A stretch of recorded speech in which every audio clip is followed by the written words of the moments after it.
Assalamualaikum warahmatullahi wabarakatuh. Perkenalkan, nama saya Yelena Kasmi Putri dengan NIM 1830631. Di sini saya akan melakukan seminar perencanaan, yaitu dengan tema rasio tinggi rendahnya penerimaan pendapatan pajak di Indonesia.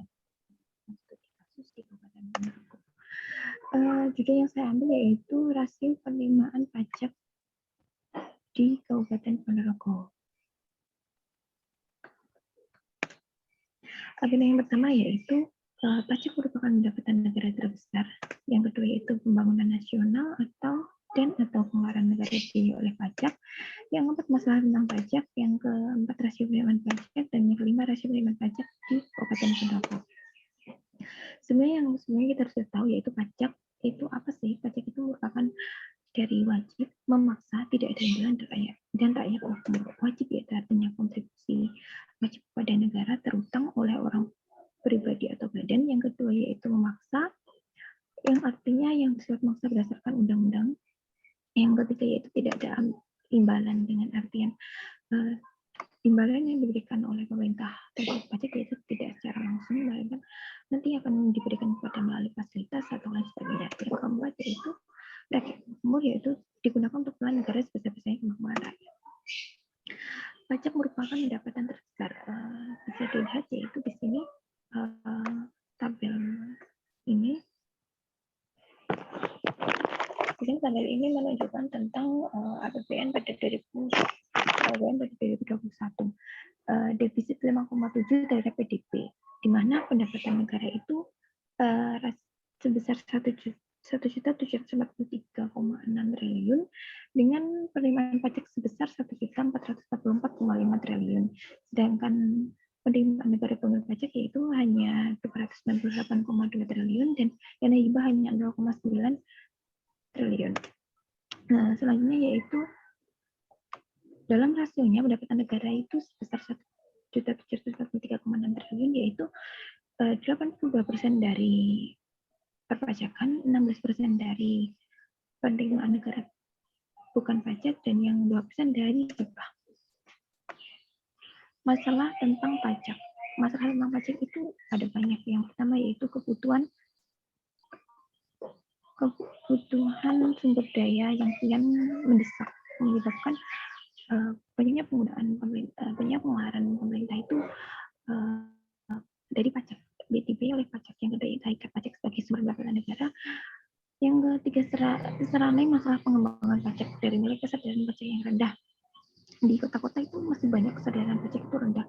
Jadi hanya mereka yang mau melaporkan aset mereka, dan banyak yang belum mau melaporkan aset mereka. Yang kedua yaitu kualitas pelayanan pajak yang rendah. Yang ketiga potensi pajak. Yang keempat korupsi dan korupsi pajak, masih banyak korupsi pajak terjadi. Dan yang kelima yaitu barisan reformasi perpajakan secara menyeluruh dan sunset polisi. Pembangunan nasional atau pengeluaran negara dibiayai oleh pajak. Pajak itu digunakan untuk apa saja? Yang pertama yaitu belanja pegawai, pengeluaran negara untuk keperluan gaji, tunjangan, uang makan, serta biaya lainnya untuk pegawai negeri. Yang kedua belanja barang, yaitu pengeluaran negara untuk membeli barang yang digunakan oleh negara untuk penyelenggaraan pemerintah. Selanjutnya yaitu yang ketiga belanja rutin, di mana belanja rutin daerah itu pengeluaran negara untuk belanja pegawai dan non-pegawai pemerintah, untuk pembayaran bunga dan cicilan utang Indonesia, untuk subsidi seperti BBM dan listrik, dan yang terakhir yaitu berbagai pengeluaran yang bersifat non-departemen. Penerimaan pajak. Rasio penerimaan pajak di Indonesia dari mulai 2017 hingga 2017 sebesar 1.343,5 dengan pertumbuhan 4,6%. Yang kedua yaitu 1.518,8 triliun dengan pertumbuhan 13,0%. Yang ketiga 2019 ada di 1.546,1 triliun dengan 1,8%. Yang ke 2020 sebesar 1.404,5 triliun, yaitu min dari 9,2%. yang di 2020 ada penurunan ya. Selanjutnya yang di 2021 ada 1.444 triliun, yaitu sebesar 2,9%. Dari data tadi itu kenapa peminat pajak tahun 2001 itu tumbuh sebesar 2,9%.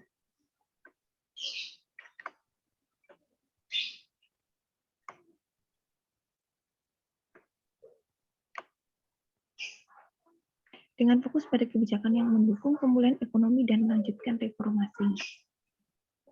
Penerimaan pajak itu pada 2017 hingga 2019 tadi, penerimaan pajak tumbuh rata-rata secara 6,4 per tahun, sejalan dengan kinerja ekonomi yang meningkat. Yang kedua tahun 2020 itu perpajakan diperkirakan terkontraksi 9,2% sebagai dampak pandemi COVID yang telah terjadi di Indonesia.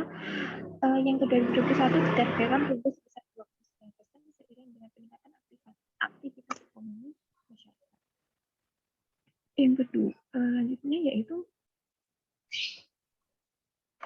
perpajakan itu mendukung pemulihan transportasi, transformasi ekonomi. Peningkatan kualitas sumber daya manusia seperti pemberdayaan intensif untuk kegiatan vokasi dan ditambah untuk peningkatan kualitas SDM yang berada pada sektor strategis dalam rangka transformasi ekonomi, yaitu dukungan perpajakan dan proses bisnis layanan yang user friendly berbasis IT. Yang kedua yaitu ada mengembangkan layanan kepabeanan dan cukai berbasis digital. Selanjutnya optimalisasi dan reformasi perpajakan, yaitu yang pertama dengan cara mengoptimalkan penerimaan melalui peluasan basis pajak, memperkuat pengawasan dan penegakan hukum yang berkeadilan, meneruskan informasi perpajakan yang meliputi bidang pelayanan organisasi, SDM, IT, dan basis data, proses bisnis, serta peraturan pajak. Dan selanjutnya yaitu melakukan ekstersifikasi barang kena cukai. Selanjutnya yaitu di sini ada data penerimaan pajak PPh 2017 hingga 2021. Yaitu sebesar bisa dilihat sendiri dari pengembangnya dari 2017 hingga 2021, 2021 ada 2,0%. Selanjutnya penerimaan pajak PPh 2017 sampai 2021 pada tahun 2021 akan digunakan oleh kinerja positif serta PPN dan PPNBM yang diproyeksikan dengan sejalan dengan prospek membaiknya aktivitas ekonomi. Penerimaan PPh tumbuh rata-rata sebesar 5,0% dalam periode 2016-2019 seiring dengan peningkatan ekonomi dan kenaikan harga komoditas pada tahun 2020 dan kontraksi 13,2% akibat penurunan ekonomi dan pemberian intensif fiskal pandemi COVID.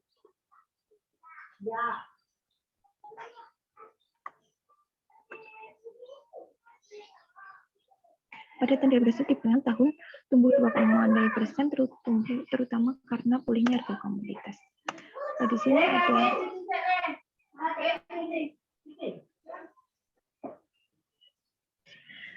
selanjutnya yaitu ada data 2018 537,3 triliun rupiah, 2019 531,6 triliun rupiah, 2020 507,5 triliun rupiah, dan 2021 518,5 triliun rupiah.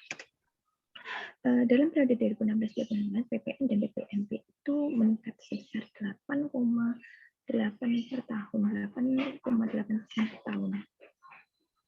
Diperkirakan akan terkontraksi kebutuhan aktivitas ekonomi dan kebijakan intensif percepatan kembalian PPN untuk membantu likuiditas dunia usaha dampak pandemi COVID-19. Pada APBN tahun 2021, PPN dan PPBM diproyeksikan meningkat sejalan baiknya prospek perekonomian, perbaikan administrasi pajak, dan implementasi pajak atas perdagangan melalui sistem elektronik atau PSME. Intensif pajak itu sebagai instrumen fiskal dalam mendukung pemulihan ekonomi, dan transformasi ekonomi, ada percepatan pemulihan dalam PPN, di mana membantu cash flow perusahaan untuk kembali melakukan aktivitas usaha. Yang kedua, ada intensif PPh 22 impor dalam rangka memenuhi impor dan pokok produksi untuk sektor-sektor yang masih terdampak pandemi COVID-19. Selanjutnya itu yang ketiga, pajak bidang pemerintah atau DPT mendukung daya saing dan keekonomian sektor tertentu.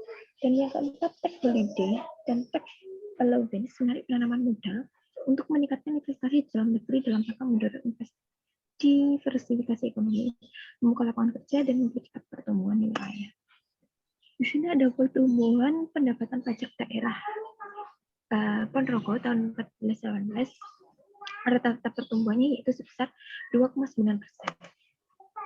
Kontribusi pajak itu cukup signifikan, yaitu bisa dikatakan sedang di Kabupaten Ponorogo itu bisa dilihat sendiri, dan kontribusinya dari itu pajaknya dari apa sih? Pajaknya dari pajak hotel, restoran, ada hiburan, ada reklame, ada penenangan, jalan, dan parkir. Yang selanjutnya itu ada pajak penerangan jalan dan pajak parkir. Di sini pajak kontribusi tertinggi itu adalah pajak penerangan jalan sebesar 8,11%, diikuti dengan pajak restoran 1,21%, dan selanjutnya yaitu pajak hiburan 0,5%. Kesimpulannya, setiap negara membutuhkan anggaran yang tinggi guna mencerdaskan warganya untuk pembangunan yang ada di negara itu, untuk mensejahterakan masyarakatnya, untuk membuat negaranya itu maju. Gitu. Indonesia menerima pendapatan paling banyak dari pajak sebesar 2/3 dari keseluruhan pendapatan negara. Pentingnya kesadaran masyarakat dalam membayar pajak sangat minim. Hal itu dapat menghambat keberlangsungan pertumbuhan dan pembangunan negara ini, sehingga pertumbuhan dan pembangunan negara sangat bergantung banyak terhadap pendapatan pajak masyarakat. Berikut itu tadi yang dapat saya sampaikan dari seminar kali ini. Apabila ada pertanyaan, silakan komen di bawah. Ada kurang lebihnya saya maaf. Wassalamualaikum warahmatullahi wabarakatuh.